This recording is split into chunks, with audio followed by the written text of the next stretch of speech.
మాట్లాడుతుంటే ఆశ్చర్యంగా ఉంది కాబట్టి ఈ ప్రశ్న మీకే. ఈ మాటలు మాట్లాడుతున్నా మీకే ఈ ప్రశ్న. వింటారా ఒకసారి? వింటారా ప్రశ్న? వింటారా? కేసీఆర్ గారు, ఎర్రవల్లి శ్రీనివాస్ గారు ఒకసారి ప్రశ్న వింటారా? బీఆర్ఎస్ పార్టీ నుంచి గెలిచినటువంటి ఆ రోజు ఇద్దరు నాయకులు ఆ రోజు బీఆర్ఎస్ పార్టీని మీ దాంట్లో కలిపేసుకున్నారు. బహుజన సమాజ్ పార్టీని, బీఎస్పీని మీ పార్టీలో కలిపేసుకున్నారు. టీడీపీ అనే పార్టీని లేకుండా చేద్దామని చెప్పి ఆ పార్టీకి సంబంధించిన ఎల్పీ నాయకత్వాన్ని మీరు విలీనం చేసుకున్నారు. కాంగ్రెస్ పార్టీ నుంచి చేరినటువంటి నాయకులందరినీ పట్టుకొచ్చి కాంగ్రెస్ నుంచి చేరుకుని ఆ రోజు అసలు సిఎల్పీ లేనే లేదు కాబట్టి కాంగ్రెస్ నుంచి ఎలక్ట్ అయినటువంటి నాయకులు ఎవరు కూడా పార్టీ ఫిరాయింపుల కింద రారు అని చెప్పి ఆర్గ్యూ చేశారు.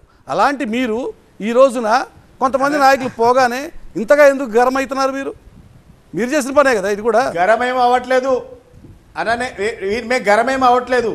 వీళ్ళంతా అవకాశవాదులు, ఆశావాదులు, అసమర్థులు, అవినీతి పరులు. వీళ్ళందరూ కూడా వస్తుంటారు పోతుంటారు. నేను మొన్ననే చెప్పిన, రాజకీయ పార్టీ అనేది ఒక రైలు డబ్బా లాంటిది. వచ్చేటోడు వస్తాడు, దిగేటోడు. ఎవరి జర్నీ ఎంత చేయాలో టికెట్ కొనుక్కొని గంతమందమే చేసిపోతారు. మేము వచ్చినప్పుడు డబ్బా నిండిందని మేము జబ్బలు జరుచుకుంటలేము, దిగిపోయినరు ఖాళీ అయిందని బాధపడట్లేదు. కానీ ఇన్ని అవకాశాలు ఇచ్చినటువంటి వ్యక్తులు కూడా ఇలా పార్టీ మారి పార్టీని తిట్టడం ఏదైతే ఉందో కూడా దాన్ని తీవ్రంగా ఖండిస్తున్నా.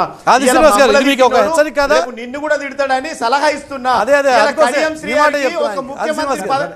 వినండి, ముఖ్యమంత్రి పదవి అనేది తప్ప అన్ని పదవులు అవకాశాలు కల్పించింది బీఆర్ఎస్ పార్టీ. కేసీఆర్ గారు ఏం తక్కువ చేసిండు? ఇలా నీ వల్ల మొత్తం జిల్లా నాశనం అయిపోయింది. నీ వల్ల ఒక ఎస్సీ నాయకుడు ఎదిగిండా అంటే అది కూడా లేదు. ఇలా నీ వల్ల ఒక ఆరు రమేష్ పోయిండు, ఒక రాజయ్య పోయిండు, ఒక పసునూరు దయాకర్ పోయిండు. బీఆర్ఎస్ పార్టీ వల్ల. తెలుగుదేశం పార్టీలో ఉన్నప్పుడు ఎవరిని ఎదగనిచ్చావా?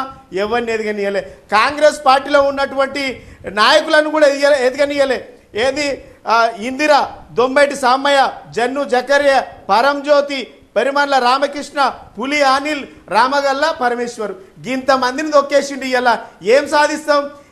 ఏజ్ 75 ఏళ్ళు 85 ఏళ్ళు మాలాంటి యువకులకు రాజకీయాలలో రావాలంటే ఆసక్తి ఉండాలి. ఇలాంటి దిక్కుమాలిన నీచమైనటువంటి రాజకీయ చేస్తా ఉంటే మాలాంటి వాళ్ళకు రాజకీయ మీద విరక్తి వస్తుంది.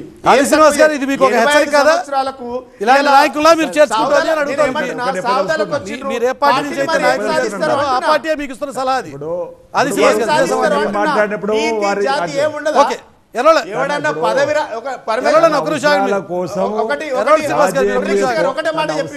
ఎవరైనా పదవి రాని వాళ్ళు పోవడంలో న్యాయం ఉంది. అరే డిప్యూటీ ముఖ్యమంత్రి పదవి తప్ప అన్ని పదవులు అనుభవించిండు. కోపంతో డిప్యూటీ సీఎం పదవి ఇచ్చిండు. అది మీరు అందరు కూడా చూసు ఈరోజు పదవి ఇప్పుడు నేనేమంటున్నా, నా పేరుకు మాత్రమే పదవులు ఇచ్చి గౌరవం ఇవ్వకపోతే ఎవరుంటారన్నా? ఈరోజు తన అవసరాల కోసం రాజీ మీద కోపంతో నేను డిప్యూటీ సీఎం ఇచ్చిండ్రు. ఈరోజు అలంకారప్రాయంగా పదవులు ఉన్నాయి తప్ప వీళ్ళకి అసలు అక్కడ కూడా ఎలాంటి గౌరవం లేదు. అందుకే ఈరోజు కడేశ్రీ గారు అదను చూసి దెబ్బ కొట్టిన ఎందుకు అనుకోవద్దని ఒక మాట.